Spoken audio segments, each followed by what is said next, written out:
Sai Satcharitra, Chapter 6 The Ramnavami Festival Repairs to the Masjid. Before describing the Ramnavami festival and masjid repairs, the author makes some preliminary remarks about the Sadguru. Efficacy of the Guru's touch. When the Sadguru is the helpsman, he is sure to carry us safely and easily beyond the worldly ocean. The word Sadguru brings to mind Sai Baba. He appears to me as if standing before me and applying udi, sacred ashes, to my forehead and placing his blessing hand on my head. Then joy fills my heart and love overflows through my eyes. Wonderful is the power of the Guru's touch. The subtle body, consisting of thoughts and desires, cannot be burnt by the world dissolving fire, but it is destroyed by the mere touch of the Guru's hand, and the sins of many past births are washed away. Even the minds of those who feel annoyed when they hear religious talk attains calmness. Seeing Sai Baba's handsome form chokes our throats with joy, makes the eyes overflow with tears, and overwhelms the heart with emotions. It awakens in us, I am the Brahman. Consciousness manifests us the joy of self realization, dissolves the distinction of I and thou, and immediately makes us one of the Supreme Being, one reality. When I begin to read scriptures, at every step I am reminded of my Sadguru, and Sai Baba assumes the form of Ram or Krishna and makes me listen to his life. For instance, when I sit and listen to the Bhagavad, Sai becomes Krishna from top to toe, and I think he sings the Bhagavad for the welfare of his devotees. When I begin to talk, I at once remember Sai's stories to enable me to give suitable illustrations. When I myself start to write anything, I cannot compose a few words or sentences, but when he, of his own accord, makes me write, I go on writing, and there is no end to it. When the disciple's egoism props up, he presses it down with his hand and gives him his power, makes him gain his object, and thus satisfies and blesses him. If anyone prostrates before Sai and surrenders heart and soul to him, then unsolicited the main objects of life, dharma, righteousness, artha, wealth, kama, desire, and moksha, deliverance, are easily attained. The four paths of karma, jnana, yoga, and bhakti, devotion, leads us separately to God. Of these, the path of bhakti is thorny and full of pits and ditches, and thus is difficult to traverse. But if you, relying on your Sadguru, avoid the pits and thorns and walk straight, it will take you to the ultimate destination, God. After philosophizing about the self-existing Brahman, his power, Maya, to create this world, the world thus created, and stating that these three are ultimately one and the same, the author quotes Sai Baba's words guaranteeing the welfare of his devotees. There will never be any dearth or scarcity of food and clothes in any devotee's homes. It is my special characteristic that I always look to and provide for the welfare of those devotees who worship me wholeheartedly, with their minds always fixed on me. Lord Krishna has also said the same in the Gita. Therefore, strive not for food and clothes. If you want anything, beg of the Lord. Forget worldly honors. Try to get the Lord's grace and blessings and be honored in His court. Do not be deluded by worldly honor. The form of the deity should be firmly fixed in one's mind. Let all these senses and mind be devoted always to the worship of the Lord, and let there be no attraction for any other thing. Fix the mind in remembering me always, so that it will not wander elsewhere towards body, wealth, and home. Then it will be calm, peaceful, and carefree. This is the sign of the mind being well engaged. If the mind is vagrant, it cannot be called well merged. After quoting these words, the author goes on to relate the story of the Ramnavami festival in Shirdi. As Ramnavami is the greatest festival celebrated in Shirdi, another fuller account, as published in the Sai Leela magazine of 1925, it is also referred to and a summary of the festival as related in both these accounts is attempted here. Origin: Mr. Gopal Rao Gund was a circle inspector at Kopargaon. He was a great devotee of Baba. He had three wives but initially had no children. With Sai Baba's blessing, a son was born to him. Due to the joy that he felt about this, the idea of celebrating a fair or urus occurred to him in the year 1897, and he placed it for consideration before other Shirdi devotees like Tatya Patil, Dada Kote Patil, and Madhavrao Deshpande, Shama. They all approved of the idea and got Sai Baba's permissions and blessings.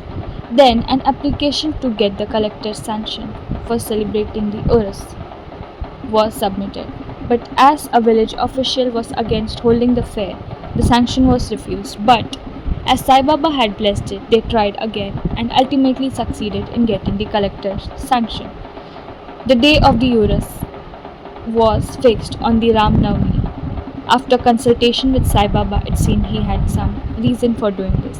The unification of the two fairs or festivals, the Urus and the Ram Navami, and thereby the unification of the two communities, the Hindus and the Muslims. As future events showed, this objective was achieved. Though permission was obtained, other difficulties cropped up. Shirdi was a small village and there was a scarcity of water. There were two wells in the village. The main well dried up very soon, and the water from the second was brackish. The brackish water was turned into sweet water by Sai Baba by throwing flowers into it. The water of this well was still insufficient, and so Tatya Patil had to arrange to get water from a distant well. Then, temporary shops had to be constructed and wrestling bouts were arranged. Gopal Rao Gund had a friend named Damu Annakasar of Ahmednagar. He was also similarly unhappy in the matter of progeny, though he had married twice. He too was blessed by Sai Baba with sons, and Mr. Gund prevailed upon his friend to prepare and supply a simple flag for the procession in the fair.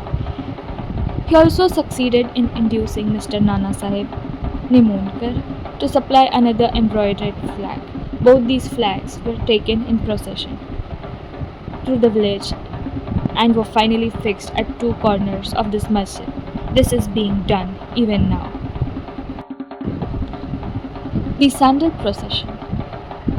There was another procession which was started during this fair.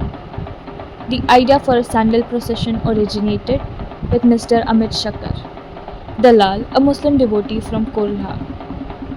This procession is held in honor of great Muslim saints. Sandal paste and scrapings are put on a flat dish and these are carried, with incense burning in the dish, through the village with music playing in the background, and after returning to the masjid, the contents of the dishes are applied to the nimbar, niche, and walls of the masjid by hand. This work was managed by Amir Shakar for the first 3 years and then afterwards by his wife. Thus, on the same day, the two processions, the flags by the Hindus and that of sandal by the Muslims, went on side by side and are still going on without any hitch. Arrangement. This day was very dear and sacred to Baba's devotees. Most of them turned up on the occasion and took a leading part in the management of the fair. Tatya Kote Patil took care of all outward affairs, while the internal management was left entirely to Radha Krishna Mari, a female devotee of Baba. Her residence was full of guests on the occasion, and she had to take care of their needs and also arrange for the paraphernalia of the fair. Another task which she willingly did was clean and whitewash the entire masjid, its walls and floors, which had been blackened by soot due to the burning duni sacred fire that Baba maintained, were cleaned and whitewashed. She did this during the night when Sai Baba went to sleep every alternate day in the chowdi.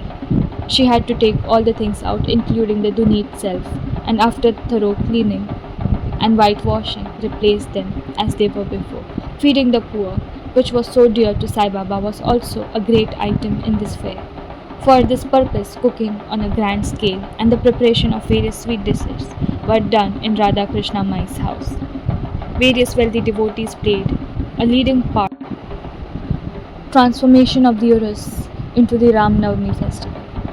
The fair was operating in this way and was gradually increasing in importance until 1912, when a change took place. That year, a devotee, Mr. Krishnarao Jogeshwar Bhishma, the author of the pamphlet Sai Sagunopasna, came for the fair with Dada Saheb Kaparde of Amravati and was staying in Dikshitswada. While he was lying on the veranda and while Kaka Mahajani was going down with puja materials to the masjid, a new thought arose in his mind and he accosted the latter thus. There is some providential arrangement in the fact that the fair is celebrated in Shirdi on the Ram Navami day. This day is very dear to all the Hindus too. Then why not begin the Ram Navami festival, the celebration of the birth of Sri Ram on this day? Kaka Mahajani liked this idea and it was arranged to get Baba's permission in this matter. The main difficulty was finding a Haridas who would perform the kirtan, singing songs in praise of the Lord on the occasion. But Bhishma solved this difficulty by saying that his Ram Akhyan, compositions of Ram's birth, was ready and that he would do the kirtan himself while Kaka Mahajani would play the harmonium. It was also arranged to get the Suntavada ginger powder mixed with sugar as prasad prepared by Radha Krishna Mai. So they immediately went to the masjid to get Baba's permission. Baba, who was omniscient, asked Mahajani what was going on in the Vada. Mahajani could not catch the purport of the question and remained silent. Then Baba asked Bhishma what he had to say. He explained the idea of celebrating Ram Navami festival and asked for Baba's permission. Baba gladly gave it. Everyone rejoiced and made preparations for the Jayanti festival. The next day, the masjid was decorated with buntings. A cradle was supplied by Radhakrishna Mai and placed in front of Baba's seat, and the proceedings began. Bhishma stood up for the kirtan while Mahajani played the harmonium. Sai Baba sent a man to call Mahajani. He was hesitant to go and doubted whether Baba would allow the festival to go on. But when he went to Baba, the latter asked him as to what was going on and why the cradle was placed there. He answered that the Ram Navami festival had commenced and the cradle has been placed there for that purpose. Then Baba took a garland and placed it around Mahajani's neck and sent another garland for Bhishma. Then the kirtan commenced. When it came to a close, shouts of victory to Ram were heard and Gulal, red powder, was thrown all around. Everybody was overjoyed when suddenly roaring was heard. The red powder thrown all around went up and somehow entered Baba's eyes. Baba got wild and began to yell loudly. Most people got frightened by the scene and took to their heels. Intimate devotees who knew Baba well took the scolding as a blessing in disguise. When Ram was born, it was proper for Baba to get wild and enraged to kill Ravan and his demons, egoism and wicked thoughts. Besides, they knew that whenever a new thing was undertaken at Shirdi, it was normal for Baba to get wild and angry, and so they kept quiet. Radhakrishna Mai was rather afraid and thought that Baba might break her cradle, and she asked Mahajani to bring the cradle back. When he went to loosen and unfasten the cradle, Baba asked him not to remove it. Then after some time Baba became calm and that day's program, including the Mahapuja and Aarti, were completed. Later on, Mahajani asked Baba for permission to remove the cradle and Baba refused, saying that the festival was not finished yet. The next day, another Kirtan and Gopal Kala ceremony were performed, and it was then that Baba allowed the cradle to remove. In the Gopal Kala ceremony, an earthen pot containing parched rice mixed with curd is hung, only to be broken after the Kirtan. The contents of the pot are distributed to everyone. This was done by Lord Krishna among his cowherd friends. During the Ram Navami festival, the procession of the two flags during the day and that of the sandal by night went off with the usual pomp and show. From this time onward, Baba's Urus was transformed into the Ramanavami festival. Very next year, 1930, the items on the programs of the Ramanavami festival began to increase. Radhakrishna Mai started a Nama Saptaha, singing the glory of God's name continuously day and night for 7 days from the 1st of Chaitra. For this, several devotees took part in turns, and she also joined it. Sometimes early in the morning, as the Ramanavami festival is celebrated in many places all over the country, the difficulty of finding a Haridas was felt again. But 5 or 6 days before the festival, Mahajani accidentally met Balabuva Mali, who was known as the modern Tukaram, and got him to perform the Kirtan that year. The next year, 1914, Balabuva Satarkar from Behasiddha Kavate could not perform as a Haridas in his own town as plague was raging in his town. So he came to Shirdi and, with Baba's permission, which was secured through Kaka Sahib Dikshit, performed the Kirtan and was sufficiently recompensed for his labor. The difficulty of getting a new Haridas every year was finally solved in the year 1914. Sai Baba entrusted this function to Das Ganu Maharaj permanently. He successfully conducted the Kirtans for several years. Since 1912, the festival has grown gradually over the year. From the 8th to the 12th of Chaitra, Shirdi looked like a beehive of people. Shops began to increase. Celebrated wrestlers took part in wrestling bouts, and feeding of the poor was done on a grander scale. The hard work and sincere efforts of Radhakrishna Mai turned Shirdi into Sanstha organization. A beautiful horse, a palanquin, chariot, and many silver things, pots, buckets, pitchers, and mirrors, etc., were donated for the festival. Elephants were also sent for the procession. Though all this increased substantially, Sai Baba ignored all these things and maintained his simplicity. It is to be noted that both Hindus and Muslims have been working in unison during both the procession and during the entire festival. There has been no hitch or quarrel between them so far. At first, about 5,000 to 7 people used to attend, but that figure went up to 75,000 in some years, and yet there has been no outbreak of any epidemic or riots worth mentioning in all these years. This is a testament to Baba's power to unite people of all religions. Repairs to the masjid. Another important idea occurred to Gopal Rao Gund just as he had started Urus or fair. He was inspired to put the masjid in order. In order to carry out the repairs, he collected stones and had them dressed. But this work was not assigned to him. This was reversed. This was reserved for Nana Sahib Chandorkar. And that the payment was assigned to Kaka Sahib Dikshit. At first, Baba was unwilling to allow them to have this work done, but with the intervention of Mahalaspati, a close devotee, his permission was secured. When the payment was completed in masjid, Baba began to use a small question pad for his seat, discarding the usual piece of sackcloth used till then. In 1911, the Sabha Mandap courtyard was also repaired with great labor and effort. The open space in front of the masjid was very small and inconvenient. Kaka Sahib Dikshit wanted to extend it and put roofing on it. At great expense, he bought iron posts, pillars, and trusses and started the work. At night, all the devotees worked hard and fixed the posts. Baba, when he returned from the chowdi the next morning, uprooted them all and threw them out. Once, it so happened that Baba got very angry, caught a pole with one hand and began to shake the uproot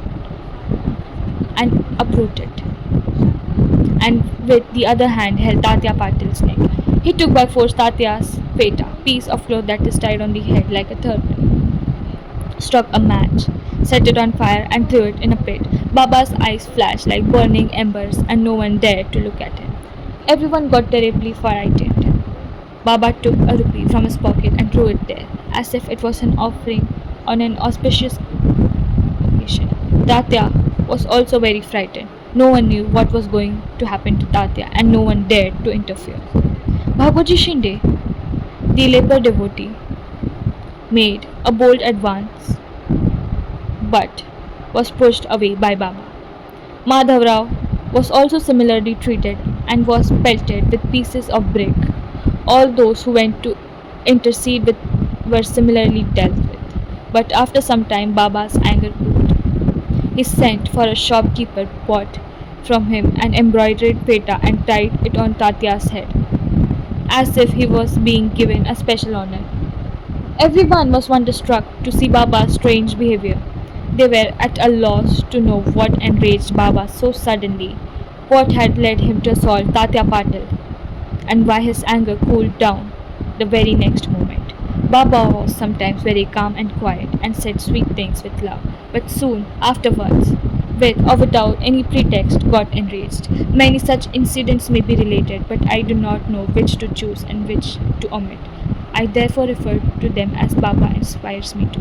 Bow to Sri Sai, peace be to him.